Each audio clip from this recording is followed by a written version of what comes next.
Hello, welcome to Recap Rhapsody. Today, I'd like to show you a horror movie with the theme of Satanism. Although there are no gory scenes, it is truly a haunting movie for viewers. With 8/10 rating points on IMDb, this is truly a horror movie that cannot be missed if you love this genre. Okay, let's go. Guy Woodhouse, a stage actor, and his wife, Rosemary, move into the Branford, a large Renaissance revival apartment building in New York City. Everyone has heard rumors that the Branford is haunted, and its bloody history makes it attractive and exclusive. They disregard their friend Hutch's warning about the Branford's dark past with witchcraft and murder. He warns the couple that witches, cults, cannibals, and Satanists live in the Branford. The complex isn't just haunted, it is cursed and attracts terrifying people. Back in the 1920s, locals called it the Black Branford. People who went inside never came out again. Sure that Hutch is exaggerating, Rosemary doesn't let his concerns deter her from moving in. Guy is a struggling actor who barely makes any money. He gets small TV commercial and stage roles, but he has yet to make a big break. Rosemary has other reasons for choosing the Branford. Recently, she left her devout Catholic family and she wants to make it on her own. Guy isn't all Catholic, and her family is very disappointed in her life choices. Staying at the Branford is just another way she can terrify and shock her conservative family. Rosemary and Guy settle into their new apartment. They meet Minnie, an Roman caste vet. The caste vets are an old couple that lives across the hall. Guy hits it off with them right away. Roman loves Broadway shows and movies, and Guy whiles away many hours talking to him about his acting ambitions. Rosemary wishes Guy spent more time looking for jobs. In the laundry room, Rosemary meets a young woman, Terry Gianofrio, a recovering drug addict, whom Minnie and Roman caste vet have taken in. One night, Terry apparently jumps to her death from the caste vet's 7th floor apartment, distressing the caste vets. While Guy grows close to the couple, Rosemary finds them annoying and meddlesome. Minnie gives Terry's pen to Rosemary as a good luck charm, saying it contains tannis root. Guy is cast in a prominent play after the lead actor inexplicably goes blind.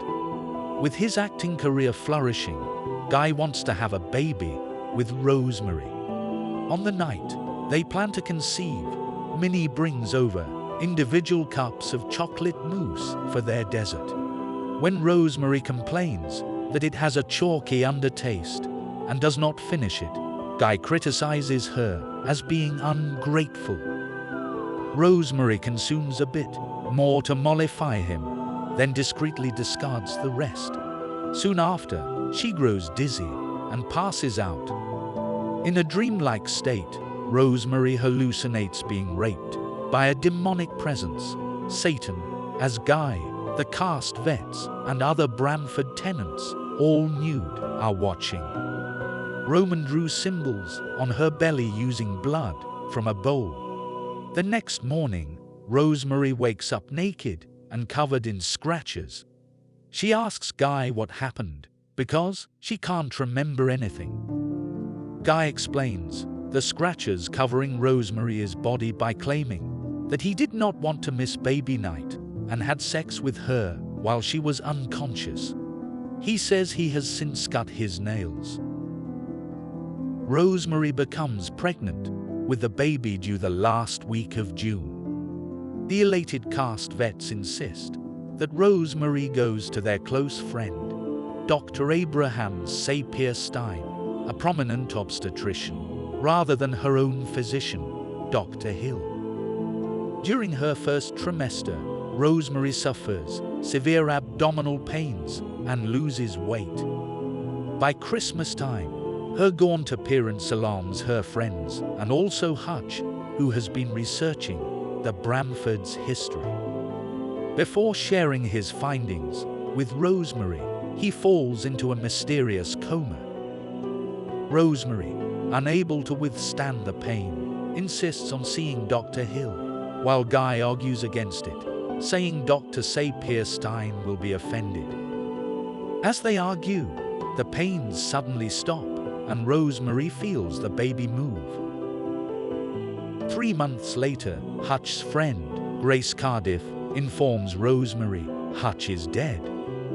Before dying, he briefly regained consciousness and said to give Rosemary a book on witchcraft, all of them witches, along with the cryptic message, the name is an anagram. Rosemary eventually deduces that Roman caste vet is an anagram for Stephen Marcato, the son of a former Bramford resident and a reputed Satanist. She suspects that the caste vets and Dr. Sapir-Stein belong to a satanic coven and have sinister intentions for her baby. Guy discounts this and later throws the book away, upsetting Rosemary and making her suspicious of him.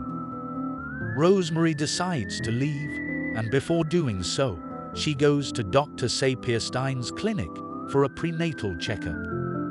In the waiting room, Rosemary talks to the nurse about Dr. Sapir-Stein. When she learns that Dr. Sapir-Stein also wears a foul-smelling necklace like hers, Rosemary is horrified to realize that Dr. Sapir-Stein is one of them, just like the caste vets, her neighbors, and even her husband. After that, she leaves the clinic immediately. Terrified, she goes to Dr. Hill for help. Assuming that she is delusional, he calls Dr. Sapir-Stein, who arrives with Guy to take her home, threatening if she resists, to have her sent to a mental hospital. Rosemary locks herself into the apartment, but coven members somehow infiltrate and restrain her. Dr. Sapir-Stein sedates a hysterical Rosemary, who goes into labor and gives birth. When she awakens, she is told the baby was stillborn. As Rosemary recovers, she notices her pumped breast milk appears to be saved instead of disposed of. She stops taking her prescribed pills, becoming less groggy. When Rosemary hears an infant crying, Guy claims new tenants with a baby have moved into an apartment 1 floor up. Believing her baby is alive, Rosemary discovers a hidden door in the bedroom closet leading directly into Minnie and Roman's apartment. Guy, the caste vets, Dr. Sapir-Stein, and other coven members are there, gathered around a bassinet draped in black, with an upside-down cross hanging over it. Peering inside, Rosemary is horrified and demands to know what is wrong with her baby's eyes. Roman proclaims that the child, Adrian, Satan's son, has his father's eyes. He urges Rosemary to mother her child, promising her she will not have to join the coven. When Guy attempts to calm her, saying they will be rewarded and will conceive their own children, she spits in his face. After hearing the infant's cries, however, Rosemary gives in to her maternal instincts and gently rocks the cradle. In general, Rosemary's Baby did a really good job of fulfilling its mission to instill a sense of dread in viewers. There are no gory or overtly demonic scenes like in other horror films. The movie leaves it up to the viewer's imagination. Even when Rosemary is horrified, when looking at the cradle, the camera doesn't show us the face of her son, Satan's child. This leaves it up to the viewer's imagination to fill in how terrifying that face must be. The video is over now. Thanks for watching until this time. I'll see you in the next video.